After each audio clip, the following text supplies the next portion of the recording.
Hello મિત્રો, શેરબજારની વાતોમાં આજે બજાર કોઈ એક પોઈન્ટના વધારા સાથે ટર્ન થઈ રહ્યું છે અત્યારમાં, અને બજાર સરસ ખુલ્યું છે.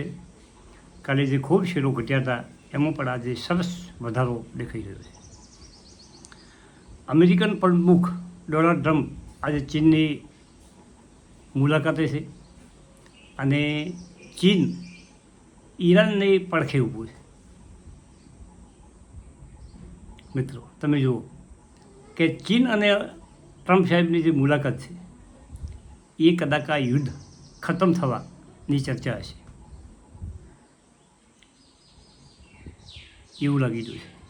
અને જો સારો નિષ્કર્ષ નીકળશે તો બજાર ધમધમાટ ચાલશે અને ક્રૂડ પણ ધીમે ધીમે ઘટતું જશે. હવે આપણે જે એક વાત કરવાની તમને આજે આગળના વિડીયોમાં કીધી હતી એ વાત કરવી કે માણસ ઘણી વખત કોઈ એવો ઇસ્યુ બને છે અને માણસના જીવનમાં પરિવર્તન આવે છે. તમે જીવનમાં એને ઘરડમાં ચાલતા હો અને તમને એવું થાય કે ભાઈ હવે આ મારી જિંદગી છે, પણ એવું નથી હોતું. કોઈ પણ ટર્નિંગ પોઈન્ટ આવે, તમે ધારો કે નાનું કામ કરતા હો અને એ કામ છીનવાઈ જાય તમારી પાસે, અને છીનવાઈ જવાથી તમે જે નવી તક ગોતો એ તક તમને એનાથી ઉજળી મળે. એવી એની એક વાત છે કે ગુરુને ચેલો મુસાફરી પર ચાલી રહ્યા હતા. દિવસ પૂરો થવા આવ્યો, તેમણે રાત્રિ રોકાણ કરવું હતું. તો ગામથી નજીક એક ખેતર ઉપર એક ખેડૂતનું કુટુંબ રહેતું હતું. ત્યાં તેમણે રાતવાસો કર્યો. ખેડૂતોએ તેમને આવકાર્યા અને સાંજે જમીને બેઠા પછી ચર્ચા થઈ કે તમે શું કરો છો? બસ કે આ ભેંસ છે, એ ભેંસ દૂધ કાઢે છે અને એ દૂધ હું બજારમાં જઈને વેચી આવું છું અને એના ઉપર મારું જીવન નિર્વાહ ચાલે. ખેડૂત પાસે જમીન હતી, પરંતુ એ ખેડૂત એવો આળસુ ખેડૂત હતો કે એમાં કોઈ ખેતી કરતો નહીં. બસ એ ભેંસ ઉપર જ એની આખા કુટુંબનું ભરણ પોષણ કરતો હતો. ગુરુને થયું કે આ માણસ પાસે ભેંસ નહીં હોય ત્યારે જ આ માણસની પ્રગતિ થશે, ત્યારે જ આ બીજો બિઝનેસ કે બીજો ધંધો કરી શકશે. એ રાતે 2 વાગે ગુરુએ એના ચેલાને જગાડ્યો અને ગુરુની ચેલો ભેંસ લઈ અને નીકળી ગયા. 10-20 કિલોમીટર ચાલ્યા પછી એ ભેંસ ગમે ગામમાં કોઈને આપી દીધી અને એ એમને પંથે જતા રહ્યા. પણ સવાર થયું અને ખેડૂતનું કુટુંબ જાગ્યું. ભેંસ ના જોઈ કુટુંબ રોકકળ કરવા માંડ્યું. એમનો જીવનનો જે આધાર હતો એ આધાર છીનવાઈ ગયો એવું લાગ્યું એમને. લોકો થોડા સમય હતાશ રહ્યા, પરંતુ એમણે નવું જીવન નિર્વાહ માટે જે એમના પાસે જમીન હતી એમાં ખેતીનો આરંભ કર્યો. નવા ફળ ઝાડ વાવ્યા, ખેતી કરી, ખેતીમાંથી ઉપજાઈ અને જીવન પાટા ઉપર ચડવા માંડ્યું. હવે સમય વીતતો ગયો, 10 વર્ષ થયા હશે અને ગુરુને થયું કે પેલા ખેડૂતની જે ભેંસ આપણે લઈ ગયા હતા હવે એની પરિસ્થિતિ કેવી છે, લાવો ને આપણે જોઈ આવવા. તો એ રસ્તેથી વળ્યા એટલે એ જગ્યા ઉપર આવ્યા, પણ એ જગ્યા ઉપર જે વીડ જેવું હતું, જે ઉજળ હતું, ત્યાં તો આજ એ જગ્યા ઓળખાય એવી નથી. ફળ ફૂલ ઝાડવાળા બગીચો, સરસ મકાન, સરસ ખેતી, એના ઓગણા એક ટ્રેક્ટર પડ્યું છે. આખું પરિવર્તન થઈ ગયું.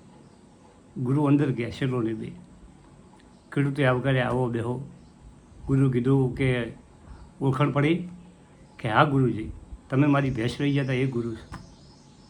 જો તમે મારી ભેંસ ન લઈ ગયા હોત તો આજે મારી પરિસ્થિતિ એની હોત અને હું મારા કુંડાળામાંથી બહાર ન નીકળોત. ભેંસ જ્યાં પછી મારો જીવન નિર્વાહ તૂટી ગયો અને મેં આ ખેતી ઉપર લક્ષ્ય આપ્યું. આજે મારા પાસે સુખ સગવડના બધા સાધનો છે, ટ્રેક્ટર છે, જમીનમાં સારી ખેતી થાય છે, રહેવા માટે સારું મકાન છે. એમ કોઈ પરિસ્થિતિ, ધારો કે આપણે નાના કામ સતત કર્યા જતા, પણ એ નાના કામમાં દુષ્કાળને કારણે કે પાણીની અછતને કારણે કે બહાર જવાનું થાય તો બારે આપણા માટે એક સારો દરવાજો ખુલતો હોય. એક મારા મિત્ર દેસાઈ હતા, એ બહુ સુખી મોટા કુટુંબનો માણસ હતો, પરંતુ જ્યારે જ્યારે મારી ઓફિસમાં આવે, એમનું અવસાન પણ થઈ ગયું. જ્યારે જ્યારે મારી ઓફિસમાં આવે ત્યારે અમે બંને 2 કલાક બેસતા, વાતો કરતા, એના સમાજની વાતો કરવા, હું મારે સમાજની વાતો કરવા, જે સમય ચાલતો હોય એની વાતો કરવા. એ એમણે મને વાત કરી કે વિક્રમ સંવત 2025 બહુ જ મોટા દુષ્કાળ પડ્યા ગુજરાતમાં. જે જૂના માણસો છે એમને ખ્યાલ હશે. એ ભાઈ એવું કીધું કે મારા ગામમાં બનાસ નદીના તટ ઉપર જ આ ગામ છે. મારા ગામમાં દુષ્કાળ વખતે 25-26 કાળમાં અમારા ગામના 8-10 ઘર જે અમે સુખી સંપન્ન હતા, જેના પાસે વાડી ઉપર કૂવો હતો અને સારા ઘરના હતા, એટલા જ 1-10 કુટુંબ રહેતા. બાકીનું આખું અમારું ગામ ખાલી થઈ ગયું હતું અને મોટા ભાગના અમદાવાદ ભેગા થઈ ગયા હતા, અમદાવાદ, સુરત. આજે એ લોકો જે અમદાવાદ ગયા એ આજે 100 કરોડના મિલકતવાળા છે. 50 કરોડ, 100 કરોડ, 10 કરોડ, 20 કરોડ, બધા કરોડપતિ, મોટા ભાગના. બધા તો નહીં હોય પણ મોટા ભાગના સુખી છે. જ્યારે અમે જે ગામમાં એ વખતે સુખી હતા, આજે એની પરિસ્થિતિમાં અમારું ગાડું હેડ્યું જાય. ખેતી કરે છે, વાવા છે, લણે છે અને મોજ કરે છે. એનાથી વિશેષ અમે ભેગું નથી કરી શકીએ. જ્યારે જે કશું નહોતું એમના પાસે અને જે પહેલે લુગડે અમદાવાદ ગયા હતા, એ આજે કરોડપતિ છે. એ પણ ભાઈએ વાત કરી. એમ તમે જો તમારે કાંઈક મેળવવું હોય, કાંઈક કરવું હોય તો તમારે છોડવું પડે. ચીલાચાલું જે છે કામ એ છોડી અને સિટીઓ તરફ, બજાર તરફ, જ્યાં તમને સારું કામ મળે એ યુવાન વયે તમારે આ બધું કરવું જોઈએ. મિત્રો, આમાંથી બોધપાઠ લેવાનો છે મિત્રો, કે એને ઘરડમાં જીવતા યુવાનોને કે ભાઈ આજે નાનું કામ કરતા હોય અને બસ એને એમાં ચાલે એવું નહીં કરવાનું.